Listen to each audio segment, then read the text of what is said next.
It's late. It's been a long day. We were on our way to church this morning and the tire blew out on the interstate going 70 plus miles an hour. I say plus because I'm not going to tell you how fast in case any one of you are a police officer in the state of Indiana. Then we went and got our tires changed and an alignment done and the oil changed and watched a movie and had to walk 5 miles just to get to it. Just be grateful that since it was going to take so long, we were close enough that we could go see a movie. And we watched the movies. Yeah. Star Trek. It was good. Go see it. It was good. Live long and prosper. Oh my word.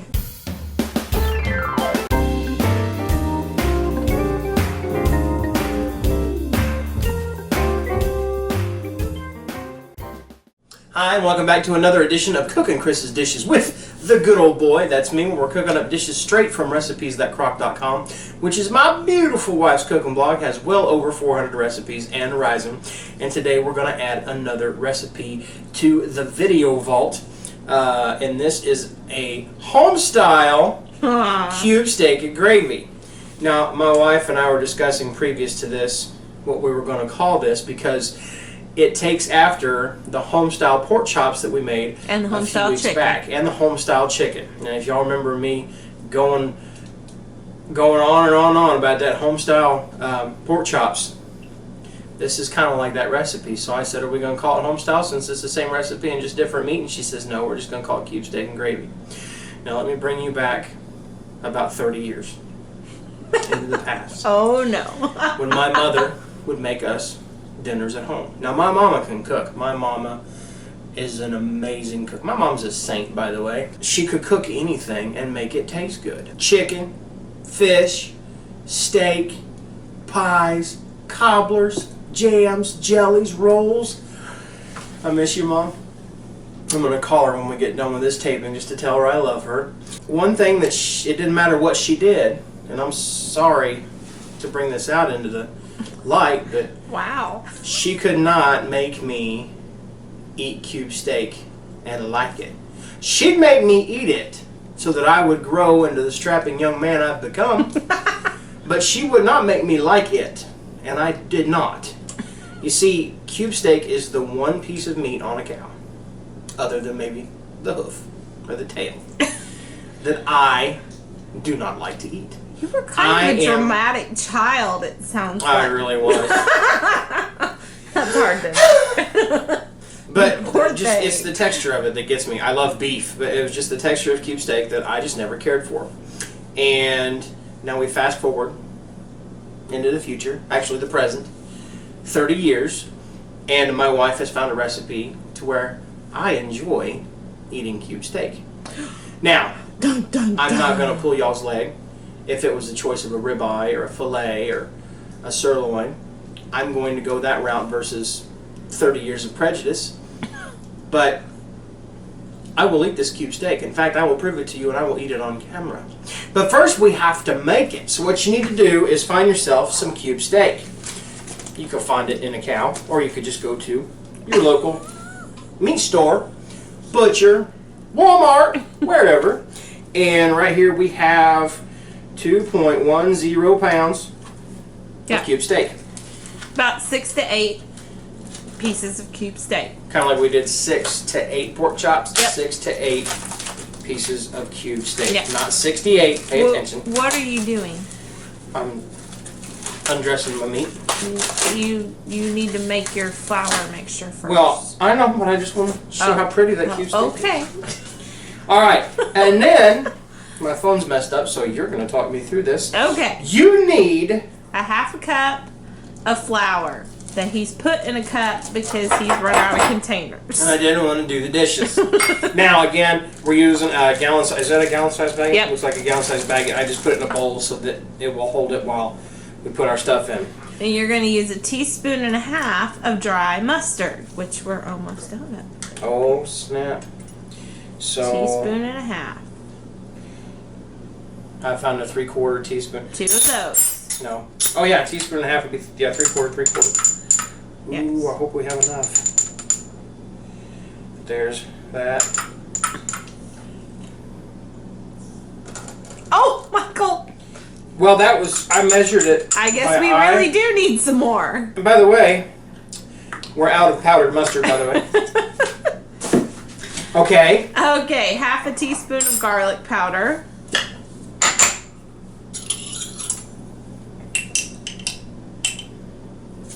Oh.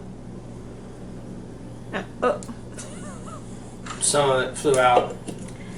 And half a teaspoon of salt. Now that's good. I found that the beef needed a little bit more salt and pepper, so we're gonna add salt and pepper later on, not now.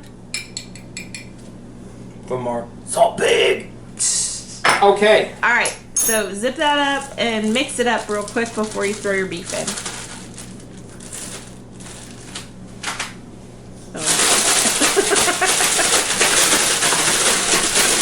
Okay, that's good. Good. Or that's something.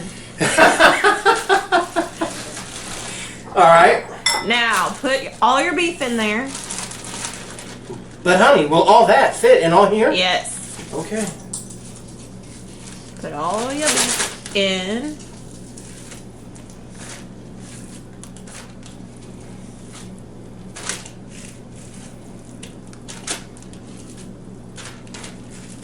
All right, yes. Zip it up. Make sure everything gets coated. No, wash your hands, yes.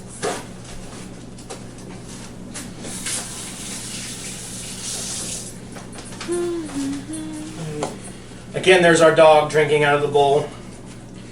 He is a 9-pound Yorkie, and I think his ID tag was about another 3 pounds on it. He bangs it over everything. And then just mix it all up. Yep. You want to lightly coat. Yes, and you want extra flour left. So, you're good, dear.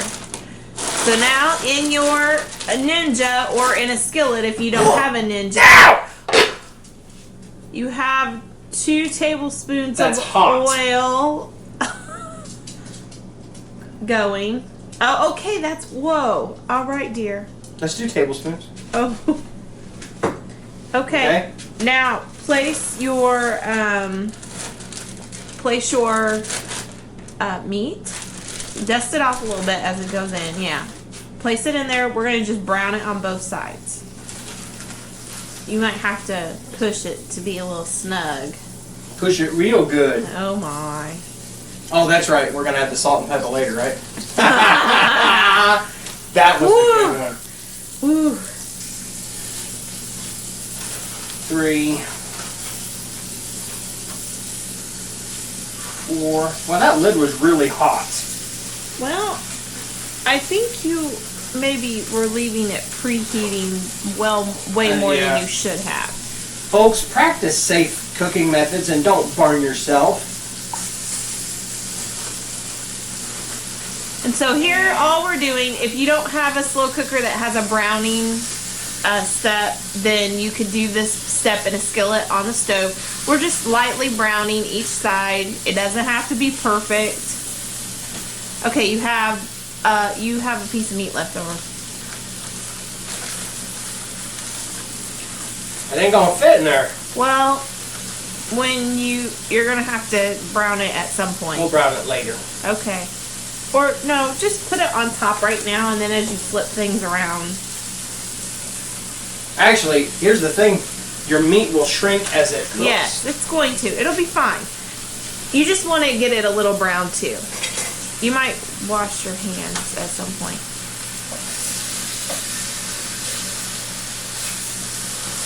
We'll try to find a little space for our friend in there. Her name is Patty. You're rotten. She is a Taurus. Get it? No. Came from a cow, Taurus, bull. Oh, wow. Yeah. Alright. Okay. Wash your hands. And then while that's browning, we're going to use the rest of the flour as the base for the gravy.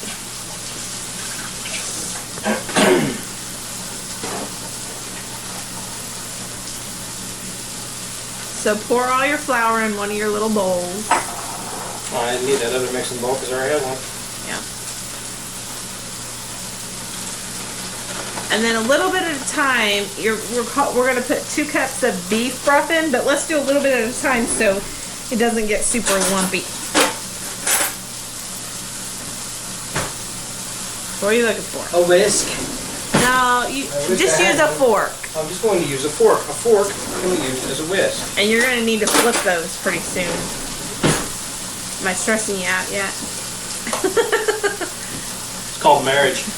All okay, right, so not too much.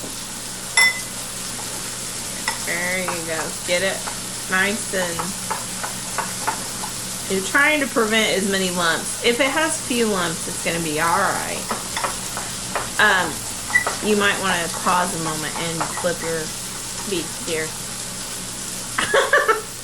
You're funny. All right. Flipping the meat. I guess you could also call this cow tipping. Oh my goodness, we're full of Did the y'all, bad jokes anybody ever grow up in the country? Or maybe grew up in the city and drove out to the country to do it? Y'all ever go cow tipping when you was kids? I don't think that that's something that farmers recommend. No. I didn't say, hey, y'all still do it now because it's fun. Y'all even know what cow tipping is? If you don't, email me and I'll tell you about it. I'm not going to recommend that you or your children or your grandchildren do it because it's dangerous. And the farmers don't like it because they like to sell steaks, not just ground beef. Oh, you're so awful. No, the farmers don't like it because it's called trespassing, dear. Oh yeah, and animal cruelty and all kinds of stuff. Well, and then you've got the whole thing about there might be a bull in the pen or the field. Then you might be pretty sorry you did something like that. Yeah. Don't mess with the bull.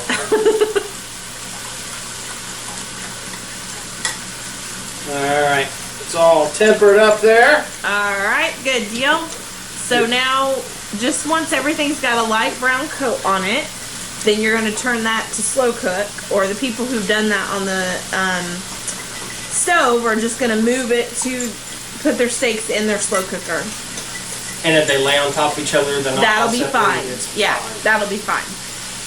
It's just when it was browning, they couldn't. Right. They needed to. While that's doing that, let me clean up some of my stuff here. It's always nice to have a clean workspace. Oh my goodness. We are witnessing a rare act of Mikey Dude. It sounded like you were narrating something on the Discovery Channel. We are seeing a once in a lifetime. I clean on the kitchen sometimes. Where the Mikey cleans up after himself. Oh, did you see what I just did right there? You know what? I'm probably going to receive 5 to 10 comments on this video. Oh, he scratched his armpit while he was cooking. How gross. Michael! My house! Alright, so that's browned up. Oh yeah, they're browned up that good on this side. We need to turn that to low. On low or on high? On high. Alright, so we're going to switch that over. If you've got one of these that browns, you're going to want to switch it over from high on stovetop to high on slow cook. And then you just take your gravy stuff and put it over the top, right? Yep. Alright. 2.5 hours. I'm not going to take 2.5 hours to pour this, I'm sorry. Put it all in there. Oh, you can see some of that meat came off of the... Yep. It all makes yumminess. Little brown bits in the bottom. See, there's some lumps. It's alright. It'll be fine. Alright. That's good. Put a lid on it. I hear that from you quite a bit. Yes. So 2 hours on low. No, that was the last recipe. 2.5 hours on on high. high. And when you get done, it will look like... I'm not going to plug that back. Actually, I'll plug this in over here so I can get cooking. On high. for 2 hours and 30 minutes. And when it's done, and there won't be quite as much in here because this is what we had for dinner. Could you hand me a plate, dear? Thank you very much. And my problem is nope. We had one more fork. It's a child fork. But I'm just a big child anyway. Yes. And this is what it looks like when it is done. Now, look at that. That's a nice piece of meat right there. You could serve this over a bed of mashed potatoes. We had it tonight with mashed potatoes and corn. But look how, watch what I do with a fork. That's 2.5 hours on high, and it's that tender. It's a tender cut of beef. Now, Mom, if you're watching, I want you to witness something that you never witnessed as a child.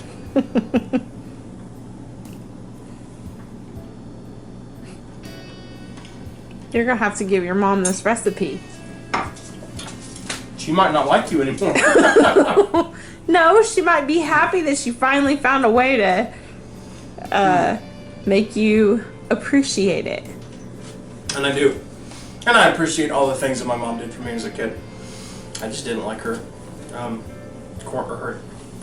cube steak. Yes. And it's taken this long for me to get you to try it. It took 30 years. It took 20 years with her. Almost 20 years before I'd even attempt to try cube steak. I remember when she said, I'm going to try a new recipe out. And I said, what is? She said, cube steak. I said, mm-mm. I said, and you're going to videotape it too. And I said, mm-mm. She said, you're going to eat it. Mm-mm. And you're going to like it. Mm-mm. And you're going to tape it. Mm-mm. And you're going to like taping it. Mm-mm. And here I am, eating it, liking it, taping it, and liking the taping of it. Mm-hmm. I hope you did too. Thanks again for watching another episode of Cookin' Chris's Dishes with the Good Old Boy. As I proceed to devour this piece of delicious cow. If you have not yet already, subscribe down below where it says subscribe and become a member of our Slow Cookin' Crockpot family. And we will show you very many more recipes. I can't really We got good English going on. We got good English. I'm not thinking about English. Right now I'm thinking about cow. That is divine bovine right there. Oh my. Also, check us out over on Facebook at Recipes That Crock, as well as Good Old Tunes with Good Old Boy, where we will promote these videos as well as show you some music and other fun things from the family. And again, Mom, if you're watching, I like cube steak now. I know all you all will too. So thanks again for watching. You keep watching and we'll keep cooking, and all will be well.